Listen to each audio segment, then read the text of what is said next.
뇌가 굉장히 지금 3세에서 7세까지는 황금 시기라고 보고 있습니다. 그래서 뇌 발달 부분에도 소근육이 굉장히 중요한 요소이기 때문에 아이들이 이런 과정을 통해서 아이들은 적절하게 뇌의 자극을 받고 있다고 생각을 합니다. 그래서 아이의 유전자는 부모라는 말씀, 그쵸? 자, 우리가 봤을 때 예모, 그 다음에 기질, 그 다음 품성, 태도, 이 모든 부분들이 아이들은 부모를 닮아갑니다. 아이들은 부모의 말을 듣지 않습니다. 단지 부모의 모습을 보고 따라합니다. 우리가 하나하나 행동할 때, 특히 유아기 시기에는 아이들이 이 부분은 모델 학습이라고 말씀드립니다. 또 부모님의 걸음걸이, 언어 표현, 그다음에 음식 섭취 이런 부분까지 아이들에게 커다란 영향을 미치고 있습니다. 프로이드가 이야기하기를 주위의 환경이 아이의 성격 형성에 굉장히 영향을 미친다는 말씀이 그 부분과 같이 맥락을 같이 한다고 봅니다. 우리가 아이를 바꾸고 싶을 때는 부모님이 바꿔야 되는 상황입니다. 제가 아이 셋을 키우다 한 부분을 말씀을 드리면 큰아이가 굉장히 예민했습니다. 예민해서 되게 섬세하고 예민하기에 사실 제가 아이한테 화를 좀 많이 내었습니다. 유아 교육자이긴 하지만 부모인 마음이었습니다. 그런데 저를 들여다봤습니다. 제가 들여다보니 제가 마음이 급했던 부분이 많고 나의 기준이 있었습니다. 나의 기준이 있다 보니 아이를 다그칠 때도 있었고, 근데 그 말 속에 저의 말이 그대로 녹아 있었던 거예요. 엄마 짜증나. 이 말은 아이에게 물었습니다. 그 말을 어떻게 이야기를 하니? 엄마가 사용하는 말이야 라는 그 아이의 말에 제가 정말 충격을 받았습니다. 저는 몰랐습니다. 제가 그렇게 사용하고 있다는 것을. 그래서 언어를 바꾸었습니다. 언어를 바꾸었더니 아이 언어가 달라졌습니다. 아이는 부모를 보고 배운다는 이야기가 어쩌면 저를 통해서 정답이 나왔다고 볼 수 있었던 부분인 것 같습니다. 그래서 부모가 스스로 존중하고 감정을 편안하게 표현할 때 아이들은 그 모습을 닮아가지 않을까. 그래서 그 모습이 어른으로서 성인으로 했을 때 사회에 전반적으로 모든 흐름이 편안하게 될 것이라고 저는 봅니다. 네, 보드게임은 단순한 게임이 아닙니다. 그래서 마리아 몬테소리가 이야기를 하기를 손은 마음에 내라고 이야기를 했습니다. 그래서 이 보드게임은 아이의 사고가 머리에 뇌의 회로가 연결되는 부분들이라고 봅니다. 그래서 어떤 부분에서는 아이들이 생각하는 힘을 키워주는 것이 보드게임입니다. 그래서 어떤 부분이 좋고 추천을 하는 것보다는 이 게임 자체가 굉장히 매력적이라고 저는 알고 있고 저도 해보니 너무 재밌다고 느낍니다. 아이들이 보드게임을 하고 있는 부분을 들어가서 이렇게 쳐다보고 바라보고 있으면 아이들이 몰입하는 부분은 굉장한 힘을 가지고 있습니다. 주위에 많은 아이들이 20명씩 자리해서 이 보드게임을 하고 있으면 개인 1대1을 하고 있는 보드게임을 보고 있으면 전혀 소리가 들리지를 않습니다. 몰입하는 부분에서 자기의 머릿속에 맵을 만들어 간다고 저는 느끼고 있습니다. 그래서 아이들이 손끝에서 이루어지는 이 부분이 마음으로도 연결이 돼서 뇌로 연결을 하고 주의 계산과 연산이 같이 들어가는 부분들, 그 다음에 추리할 수 있는 부분들, 그 다음에 사고에 연결하는 부분들, 그 몰입 기억하는 부분까지 같이 들어가 있다고 저는 보고 있습니다. 우리가 뭐 단지 하나 예를 든다면 마이 리틀즈 같은 경우에는 아이들이 사자가 있고 다른 동물들이 있습니다. 그래서 사자를 피해서 어떻게 이 동물원을 구성을 할지에 대한 생각이면 공간, 감각 부분도 필요한 부분이고, 그래서 이런 도형적이라고 해야 될까요? 그래서 이런 부분들이 아이들한테는 굉장히 도움이 되는 부분들이 있습니다. 보드게임 할 경우에는 저희들도 가족이 모인 보드게임을 좀 많이 하는 편입니다. 성인이지만 그럴 때는 이게 뭔가 가족의 하기애애한 부분들이 많이 이런 결집력이라든지 웃음소리가 많이 나는 부분들을 알 수 있습니다. 그러면 마찬가지로 아이들과 같이 보드게임을 할 경우에는 아빠가 먼저 하거나 아빠가 이기려고는 하지 않았으면 좋겠다는 생각이 듭니다. 아이들은 단지 보드게임을 통해서 성취하고 또 부모님으로부터 인정받고 싶은 부분들이 많기 때문에 그 부분을 같이 이렇게 생각하고 활동을 해주시고 게임을 해주신다면 훨씬 더 재밌게 이루어질 것 같고요. 아이들은 자기에 만족하지 않을 때는 그 부분을 부정하고 싶어 합니다. 이건 아니라고 아빠가 맞아도 이건 아니라고 이야기를 합니다. 그럴 때 탓을 하지 않았으면 좋겠다. 아니야, 그건 아니야 라가 아니라 왜? 어떤 마음이야? 어떤 부분이 불편했어? 아, 그런 마음이 들었구나. 그래, 그렇게 들었어 라고 인정해 줄 수 있는 언어를 사용하고, 먼저 부모님이 가르쳐 주지 않을 때 아이들은 스스로 그 길을, 그 게임을 재미있게 성취하는 부분이 있고 몰입하는 감정으로 들어간다는 것을 알 수 있습니다. 이 보드게임은 결론적인 것을 말씀을 드리면 손과 마음과 뇌로 연결되고 관계되는 부분이고, 또 혼자의 게임도 되지만 친구들과 같이 협동할 수 있는 게임, 그 다음에 가족과 같이 할 수 있는 게임이고, 이 보드게임 자체는 다채롭게 뇌를 자극하는 요소가 많이 들어있는 강점이 있다고 생각합니다.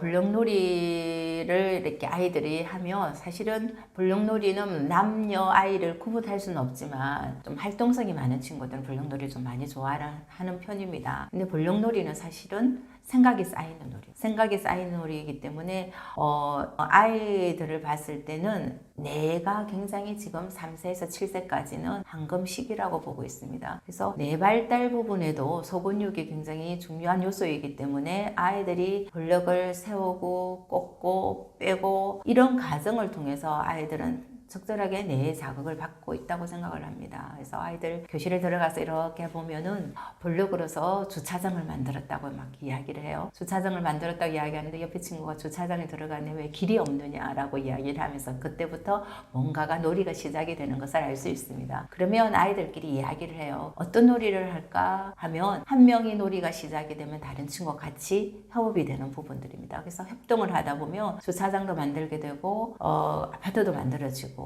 난 빌딩도 만들어지는 부분들 요소고, 어떨 때는 이 성을 만들게 돼서 거기에 엘사가 살고 있는 성이라고도 이야기도 합니다. 그래서 정말 블록이라는 것이 두뇌 발달에 정말 도움이 됩니까? 라고 이야기를 물으신다면 지금 현재로서는 아이의 결과를 저희들은 예단할 수가 없는 부분입니다. 단지 아이들은 블록을 쌓고 무너뜨리고 다시 만드는 과정 속에서 그게 실패를 다시 도전해보는 힘이 생긴다고 봅니다. 그래서 공간에 그 부분에 대한 감각이 생기고 문제 해결력이 생기고 그다음에 집중력이 동시에 길러지다 보니 아이들은 정말 블록놀이는 정답이 없는 놀이이지만 그 부분을 계속해서 연속해서 관계를 만들고 가면 분명 내 활동에는 도움이 된다고 믿고 있습니다. 그래서 무엇보다 어른과 아빠랑 같이 했을 경우에는 그 결과를 평가하지 않는 것이 중요합니다.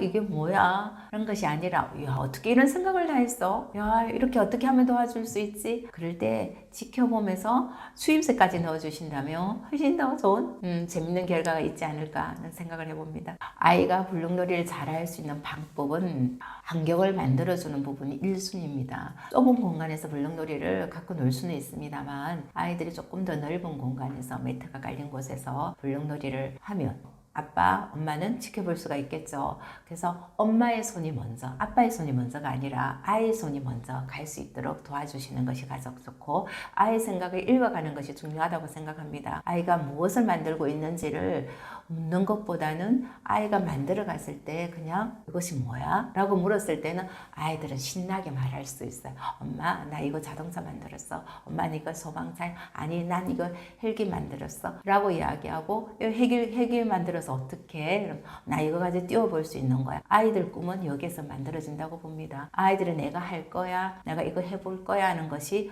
어릴 때 많을수록 아이의 꿈은 더 많은 것으로 상상하고 꿈을 만들 수가 있지 않을까 하는 생각입니다. 그럴 때 어머님들이, 부모님들이 옆에서 야, 정말 멋지다. 다음에 뭘 할 거야? 이 다음에 어떻게 연결해 할 건데? 블럭이 무너졌을 때는 아이와 같이 단성도 같이 질러주는 것도 좋습니다. 야, 이거 무너졌어. 어떻게 하지? 하면 아이들은 거기에서 답을 이야기하면 다시 만들면 되지. 다시 이번에는 다리를 만들어 볼까 해. 그럴 때는 엄마가 어떤 다리 만들고 싶어? 그럼 아이는 분명히 이야기할 거예요.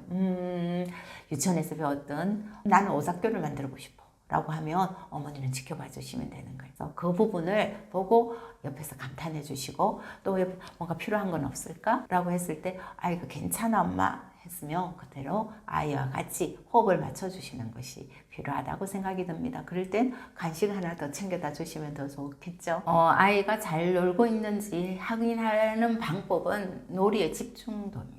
현장에서 보면 놀이의 집중도가 여러 명 아이들 있지 않습니까? 어떤 친구들은 그냥 놀이를 탐색만 하고 다니는 친구들도 있어요. 그래서 어떤 친구는 놀이 하나에만 집중해서 벌럭이면 벌럭 하는 집중하는 친구들도 있고, 또 어떤 친구들 같은 경우는 그림 그리고 하는 부분에 할 수 있는 부분들 퍼즐을 가지고 만들고 놀이하는 친구들도 있습니다. 우리가 이 아이가 어떻게 놀이를 잘하고 있느냐는 그 변형을 어떻게 잘하고 있는지 연결하는 부분들입니다. 그래서 벌럭 하나만 가지고는 나는 하나에 뭐 칼을 만들고 싶어, 뭐 아니면 집을 만들고 싶어, 하나로 연결을 하는 것이 아니라 집 다음에 나는 정원을 만들어야겠어, 정원 만들고 나면 여기에 나는 뭐 채소를 어떻게 만들겠어, 아니면 집을 가니까 여기는 길을 어떻게 만들겠어, 연결하는 부분이 어쩌면 집중도이고 변형시켜 나가고 전환시켜 나가는 것이 아이가 놀이를 잘하고 있다고 보시면 될 것 같습니다. 놀이는 정말 정답이 없는 놀이입니다. 뭔가 우리가 주어지는 놀이 같은 경우에는 사실 숙제라는 의미가 더 부여가 되지 않을까 하는 생각이 듭니다. 그래서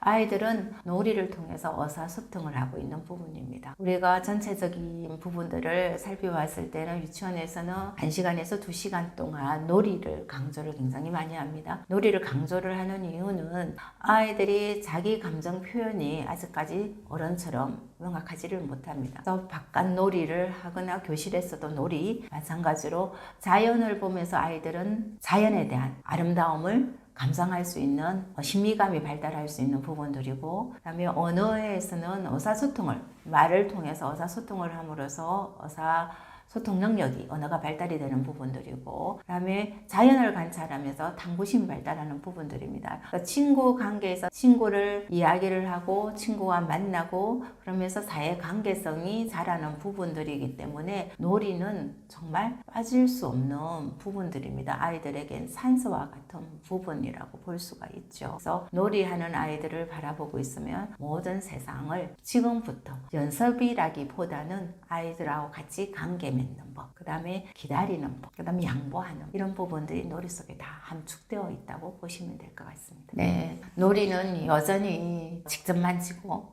움직이고 관계 맺는 법을 배워가는 경험입니다. 그래서 무엇을 보는 것도 중요하지만 무엇을 직접 해보는 것이 정말 중요한, 어쩌면 스마트한 시대에는 중요한 요소인 것 같습니다. 예전이나 지금이나 중요한 것은 직접 해보는 경험이라고 생각을 합니다. 제가 노력을 현장에서 한다고 하면 아이들 동원을 맞이할 때 저는 제가 직접 아이 동원을 맞이하고 있습니다. 아이들 하나의 변화를, 아이가 만약에 신발을 하나 새로 샀다. 그럼 그 부분을 얼마나 자랑하고 싶은 마음이 있지 않을까요? 그럴 때는 그거를 좀 알아주는 마음, 머리를 정돈을 하고 들어왔을 때는 그 부분을 알아챌 수 있는 그 마음이 처음 시작이라고 봅니다. 그래서 따뜻하게 유치원에 들어왔을 때 아이들은 환영받는다는 그 기분, 그 감정을 들어오면 유치원 생활을, 하루를 보내는 것이 따뜻하게, 편안하게, 안전하게 보낼 수 있다는 것이 저의 첫 번째 철학이기도 하고, 다음 두 번째로 보면 환경입니다. 그래서